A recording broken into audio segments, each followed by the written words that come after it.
If I say The Crow, what does that mean to you? Well, I hear they're making another Crow. Yeah. And I know it's a business and I wish them well. But as far as I'm concerned, Brandon Lee was a Crow. I watch so you don't have to.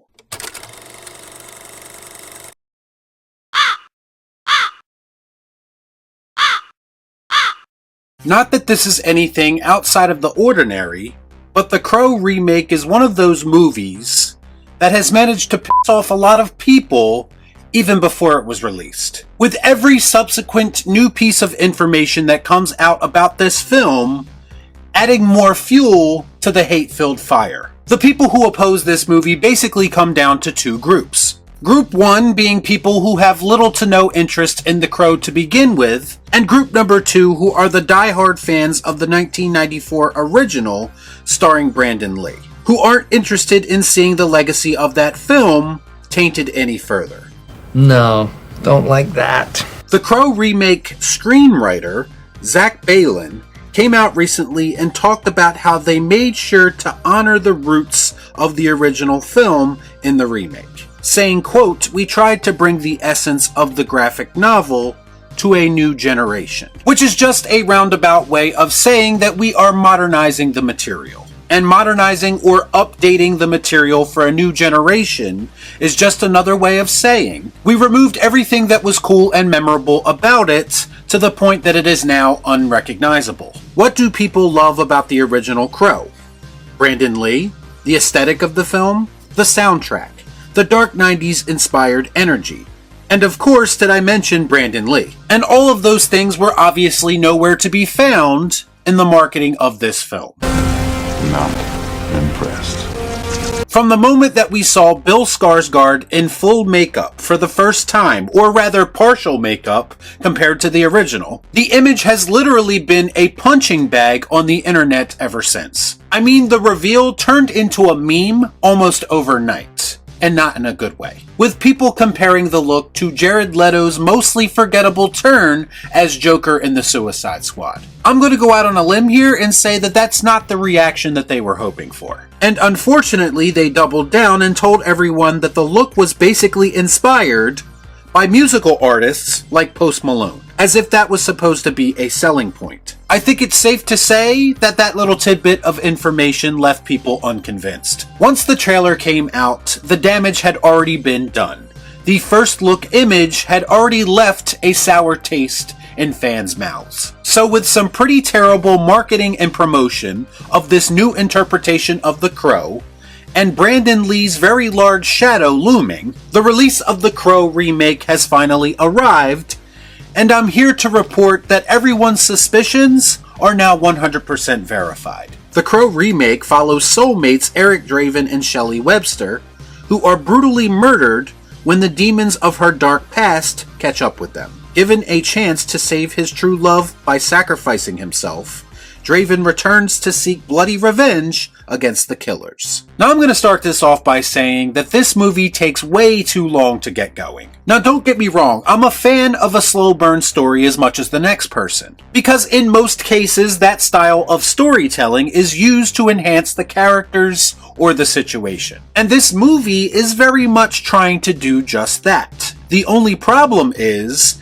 that it comes off like them painfully trying to over-explain everything. Stop it!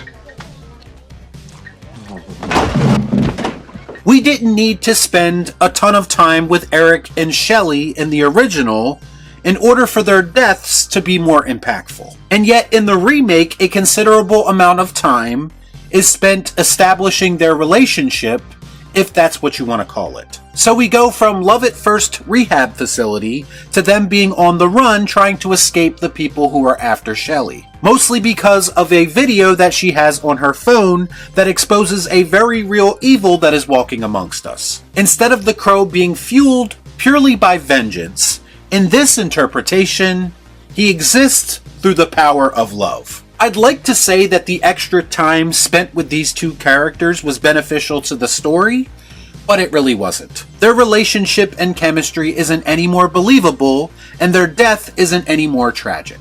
In fact, I felt even more underwhelmed by their death this time around. If he dies, He does. And based on the actress playing Shelley, I would say that the character would have benefited from less screen time, because she delivers some of the most lifeless and awkward dialogue that I've seen in a film in a long time. Plus, I can't say that I really needed a convoluted reason for why Shelley and Eric need to be murdered. And if I'm being honest, the random act of violence approach from the first film is a lot more sinister, and a lot more deserving of Eric returning from the dead as a spirit of vengeance. As far as the Crow himself, listen, I like Bill Skarsgård as an actor, but the truth is, he had very big shoes to fill here. And not because Brandon Lee was the Marlon Brando of his generation or anything like that. It's because he is so synonymous with the character that it is difficult to picture anyone else in the role. Plus, if you take into consideration that he lost his life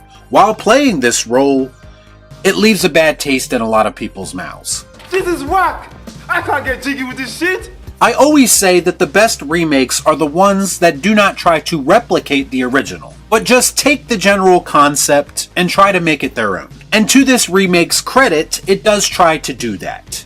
It just fails miserably at doing so. The truth is, Bill Skarsgård would probably be decent as the Crow if he had better material to work with. Because to me, the way that the Crow is written in this version is the biggest head scratcher of them all. Gone is the mystique and the mystery that surrounded this character. Because instead of having him extracting revenge by stalking his victims from the shadows, he's more of a superhero in training kind of character, stumbling his way through the process. Basically, they show him as not having everything figured out yet. Now, some would argue that this should add depth to the character, and I would agree, it should do that. But instead, it kind of undermines the character, removes his mystique, and again, they try to explain too much about him.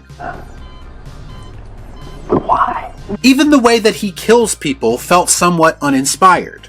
Gone is the punishment by using the criminal's own vice against them. In the remake, he's just basically randomly running into people and killing them with guns. It's a hell of a lot less interesting, and no, the third act bloodbath does not fix this problem. In fact, at that point, it felt like they were overcompensating with that scene and trying to cover for the shortcomings of the rest of the film. They tried to expand on the lore of the Crow as well by showing us more of the in-between world, where a mysterious figure is basically teaching him how to be the Crow through these clunky exposition dumps. I think the villain of this story, played by Danny Houston, also had a lot of potential, mostly based on his power that he is able to whisper something in your ear and speak to the darkest part of your soul and make you do horrible things to yourself or others. Now, I couldn't help but feel like I have seen a villain have that exact same power before in a movie. Something very familiar about all this. But ultimately, it doesn't really matter because he still ends up being pretty forgettable. In fact, all of the villains of this film are pretty forgettable and mostly interchangeable. They come off as an endless stream of nameless faces for the Crow to kill.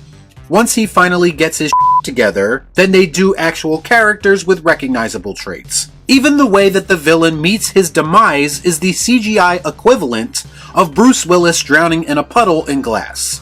Just very underwhelming and anticlimactic. I think the biggest deviation that the remake makes, outside of the uninspired Crow design, the nowhere near as visually interesting setting, and again the fact that it explains too much, is the whole concept of Eric fighting because he wants to bring Shelley back from the dead. Which again is not a spoiler because it's right there in the trailer. And this just came off as some modern Hollywood BS because they desperately wanted a romantic or happy ending, but to me it just didn't work. The original Crow had the benefit of including these non-degenerate side characters who were our window into this world. And they were also someone to root for or even someone to put in peril so the Crow could save them. By making it about saving Shelley, it just kind of undermines the whole point of the Crow to me. If you undo the horrible things that created the Crow in the first place, doesn't that make the entire movie a giant waste of time? Don't waste my motherfucking time! Bottom line, The Crow is and forever will be the remake that nobody asked for. To me, The Crow was a product of the 90s. that gained a cult following because it was the perfect story to connect with the angsty youth of that time. To me, it's not a story deserving of being modernized because, as the final product has revealed, the material doesn't really translate. You can't slap any aesthetic on The Crow you want and think that it's going to have the same impact. The Crow remake left me feeling less than nothing as predicted, and that's why I'm going to give it the Careless Sam Gerard. I don't care! Y'all be cool. Right on.